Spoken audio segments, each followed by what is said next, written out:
How's it going? Welcome back, my wise ones, to a fantastic video today. I'm super hyped to be discussing Crimson Desert. Now, this game could be, in fact, the game of our generation. The game finally to topple Skyrim. I'm tired, boss.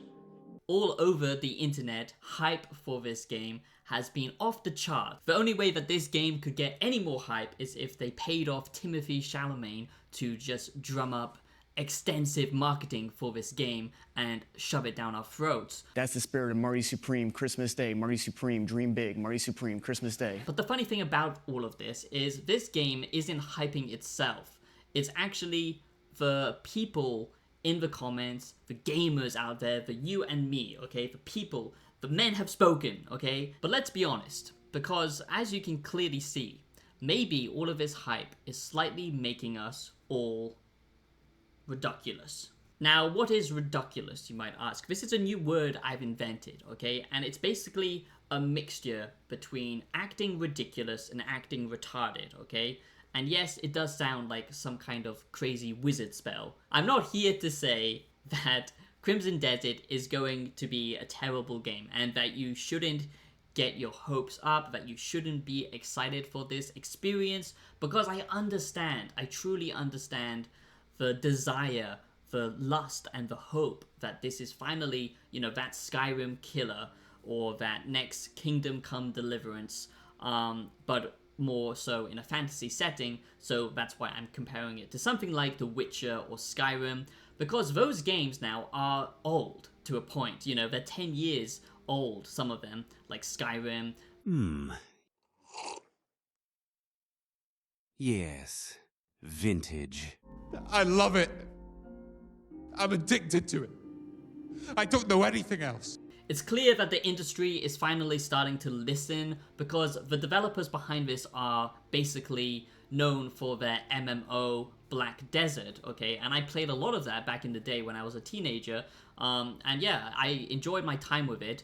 But the thing is, with all of these mega Western studio AAA companies like Ubisoft and Bungie are either going into the live service route or they're just putting in a lot of micro slop.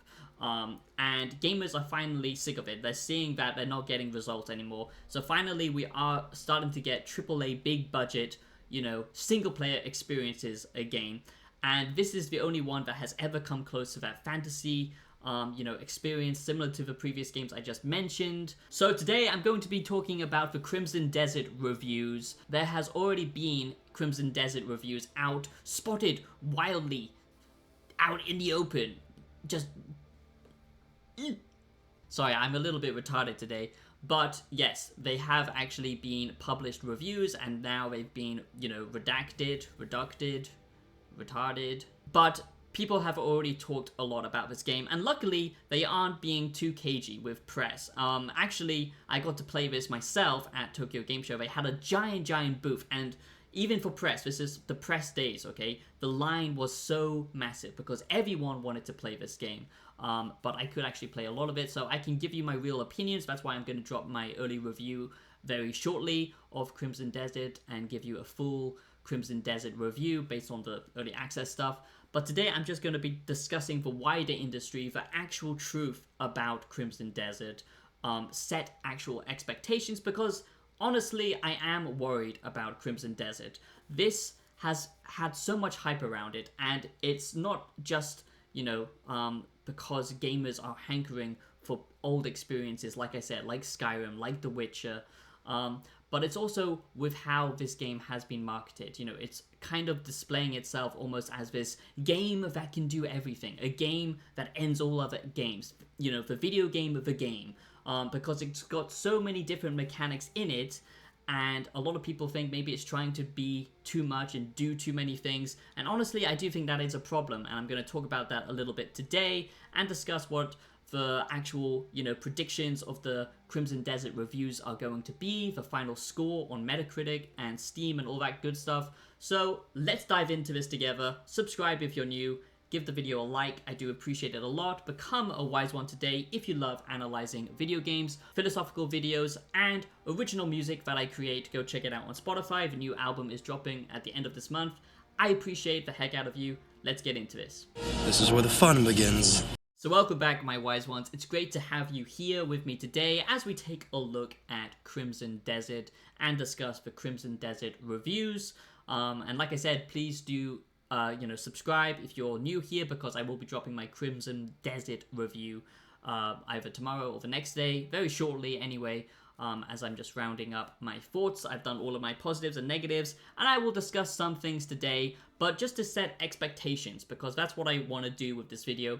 I am not, I hate channels, I'm not going to mention who, but I think you know who, the person who steals video scripts. But anyway, I don't like YouTubers being skeptical about everything. Ooh, I'm Mr. Skeptical, okay? And we have to look at every game as if it's going to be a disaster, okay? I don't think that's a healthy mindset, but I do think you need to have realistic expectations for what a video game can be. Everything in life has a trade-off, okay? If you want to be a master mathematician, okay, solve the universal problems and figure out all the physics in the world, okay, most likely you're going to be socially retarded or something. I probably should stop saying retarded. Perhaps you're going to be socially autistic, okay, just like I am in this video. What I'm saying is life has trade-offs, okay, and you can't expect a perfect game, a perfect anything, okay? Art cannot be perfect by its very definition, okay? Maybe AI slop can pretend to be perfect, but real human-made art is never perfect, okay? It's going to have trade-offs in a video game.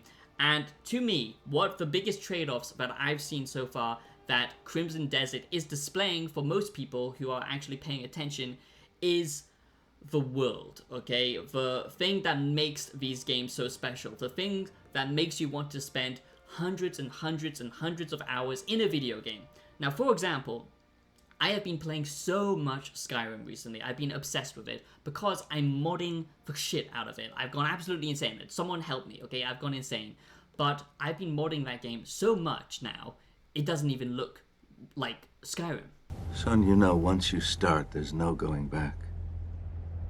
I know. This means total commitment. Once you begin the path, there is no leaving the path. Are you sure you're ready for that? I mean, really ready? I guess so. And what I've been able to do is I've created a game that is completely personalized to what I want and my perfect scenario as like a crazy dictator vampire, evil succubus bastard, okay? So it's perfect, okay? But games, okay, usually don't have that much flexibility to them. And this is a massive AAA studio. It's the first time that they're creating a single player experience like this. And they don't have experience in good quality writing. They don't have experience in making quest lines that feel, like a single player experience, that feel rewarding when you're exploring, when you're gathering loot, when you're learning the history of a world and soaking in the lore and all this kind of important stuff, okay? They've nailed some very important things in this game. That's why this is going to be a good game, okay? It's going to be a good game. Let me just say that. It's going to be a great game, but you can't expect it to be everything. And what I've seen online is everyone is saying that Crimson Desert is going to be the best game to ever exist and you won't need to play any other games. That's just not realistic, okay? So I just have to say that so many other YouTubers right now are hyping this game up because they know people are excited. That's fine, you can get excited, but just have realistic expectations because so many people are gassing it up and it's unrealistic because from what I've seen so far, the story itself is not that interesting. The characters that you meet are very one-dimensional. The interaction in this world has some basic interaction, but a lot of them are just, repeating lines. It doesn't have that magic, that kind of connective, real feeling that this world is living and breathing, like games like The Witcher have, or Skyrim, or even to some degree, games like Dragon's Dogma or something like that, where everything is so weighty and everything feels so immersive, even if the NPCs are very, dumb.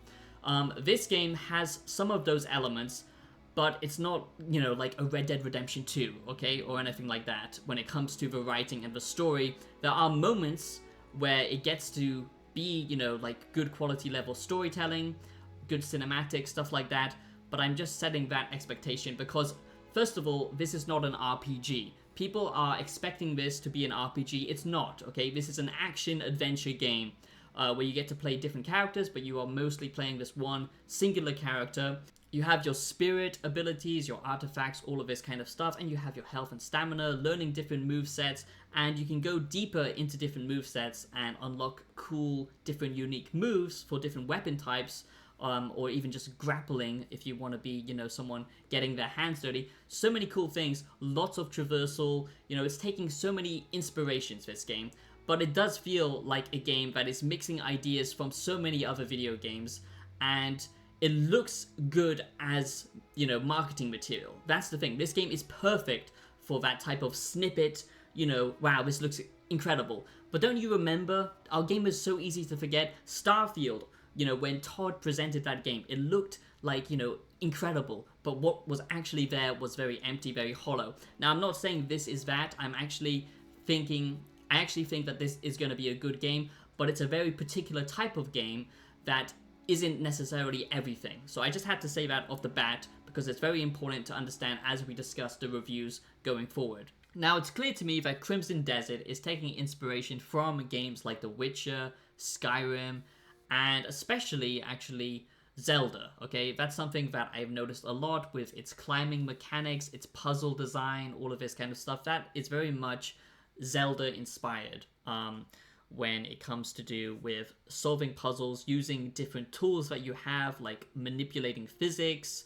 They have this light mechanic where you can actually reflect light depending on the environment to burn objects. It's almost like Hogwarts Legacy puzzles mixed with Zelda, if that makes any sense.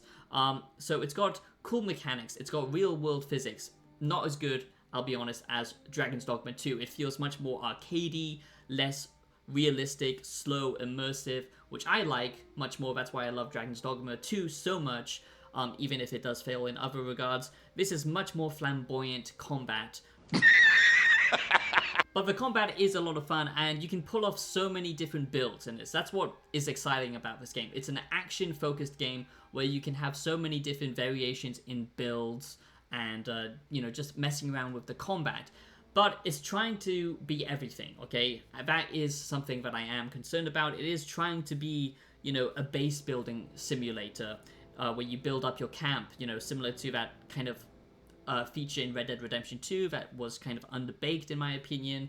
It's got a whole wanted system that is very underdeveloped. And what it's not showing you is, you know, like trying to interact with NPCs and stuff like this. You won't be able to kill every NPC. A lot of the time, they are literally just background characters, okay? And you can basically just, you know, phase through them. Your weapons do 0 damage, all of this stuff. So you have to understand that this is not a deep RPG because it looks like an RPG on paper where you're going to be meeting interesting characters, doing all of these crazy quests. It's not that type of experience. It's very much, you know, you progressing your character with gear, okay? And your stats in the world, okay, as you level up your perk tree and skill tree and all this kind of stuff. It's very much gear based instead of like the traditional RPG level up system. And a lot of people are kind of just thinking that this game is trying to be everything. There are some cool mechanics in this game, like I do love the crazy amount of physics on offer here. I like the learning system. I like that you can, you know, truly get immersed in the world because there's like a first person option as well, even though it's not fully playable in combat or anything like that, but there's different ways to immerse yourself in this world. And to me, in a big open world like this, that's what I want to feel. There is, you know, service level interaction with NPCs and stuff like that, and sometimes interesting quests, but there's also a lot of filler quests, a lot of MMO style missions, okay, where you have to go and collect a certain amount of things, a lot of resource management, all of this kind of stuff. The controls are confusing as hell, okay? This does have a lot of cool mechanics, and I like that, but also a lot of people will be frustrated with the amount of learning there is in this game. It's one of those games where, yes, you will sink a lot of hours into it, because the end game is actually better than the start of the game, which is kind of rare in a game like this. especially when it's not an RPG. So will players actually stick with it? But the thing is, if the world doesn't feel alive, you know, if the characters don't feel believable, if the story isn't as emotionally engaging, even if the character dialogue sometimes is good, and I have seen that and I hope there's more of that, but if the world itself doesn't capture that magic, say, of the Elder Scrolls, I don't think people are going to stick with it as long. So there's a lot of Abyss artifacts. These are your main, you know, kind of currency to actually make yourself stronger, learn new skills, all of this stuff. That's basically what you're going to be doing by defeating bosses, raiding camps, exploring, and that is a lot of fun, and I have seen some of that myself, but I'm just saying there's something that's missing here, for me personally, but it doesn't mean that it's not a good action game. It's certainly a good action game, but I think that maybe it would be better if it wasn't so giant, because being giant isn't always better. You know, having a massive open world, you know, it's much bigger than Skyrim. It's not, you know, it doesn't matter if there's like nothing actually to see, or it's just like basic loot to find. If you're just traversing this world, there needs to be interesting characters, interesting quests, and they are there, but they're kind of scattered around, and it's mostly a combat sandbox, okay? You know, similar to Dragon's Dogma 2, and I do love that game, and there's definitely things I love about this as well. So it's going to depend on your preferences, I guess. So it is a beautiful game, and I do think that Crimson Desert is going to be a fun game, and a lot of people are going to sink a lot of hours into this, but it's the type of game for people who love experiences like Assassin's Creed, for example. And I see so many people online saying that, you know, this is the perfect game for people who love Kingdom Come Deliverance 2, for example, or Skyrim, or The Witcher, when I disagree, okay? I think this is much more catered towards the Assassin's Creed kind of demographic, people who enjoy those games. I personally enjoy much more, you know, thematically deeper experiences where I get to learn about the history of the place, the lore and stuff like that. And there are, you know, things like that in this game, but it just feels, it doesn't feel as thematically interesting. The art style, the world that they've created, the people that you meet, and there's just so many mechanics in this that it makes it feel a little bit bloated at times, because it's more difficult then to find the good stuff. But the good stuff that is here is very, very good. Like the combat, like I said, like exploration for the most part, character progression, character builds, all of this kind of stuff, the physics, and, you know, just the massive environment that you get to explore. But I just think a lot of people are getting way overhyped about Crimson Desert. That's why I wanted to make this video beforehand. And all of the reviews have kind of said the same thing so far. But it's, you know, some people think it's a masterpiece because that's all they want is combat and an action game. And, you know, a story that isn't as necessarily deep, but just characters that kind of, you know, get the job done, that you can just feel like the story is progressing, a mystery to be solved. You know, I need a little bit more. I'm not saying that you're stupid if you like that kind of thing, but it just depends on the person. So I'm going to drop my review tomorrow, but now let's quickly discuss what the reviews are actually going to be, my predictions. So I think this is going to be a game that gets a very positive rating, or a positive rating. I think it's one of those games that people are either gonna jump off of immediately and they'll have a negative experience with the game, or it's going to be for those people who stick with it a long time, who really get immersed in the, you know, just the combat loop, similar to Dragon's Dogma 2, you know, that kind of game. Some people are just, you know, either love it or hate it, depending on how invested you are just in the combat itself, because that game, for example, doesn't have amazing storytelling or anything like that, but it has such a good combat system and a world that feels immersive, okay? I feel that this is lacking on the immersive side of things, but it's got so many things in the game to distract you that you can always hop and do a different part of the game, as it were. So I think it's going to really hook people in that way. So it's definitely going to be very successful. I think it's going to get, you know, probably a very positive to positive rating on Steam, and a 80 to, yeah, I would say in the 80s Metacritic score. And from the reviews that I have seen so far, people are fairly positive on it. But I just wanted to make this video, discuss the drama, discuss why I'm worried about Crimson Desert, and just look at the Crimson Desert reviews, set some expectations, as I think it is important because I haven't seen a game this hyped up in a long time. So let me know your thoughts down below, my wise ones. Look forward to my Crimson Desert early review and all of that good stuff. Subscribe if you're new, like the video, like I said, it does help out a lot. Check out my music on Spotify, that would be very, very kind of you, as I'm putting a lot of hard work in my new album at the moment. And just being a wise one, joining the community, just makes me the most happy. So thank you so much, and I'll catch you in the next video. Peace out.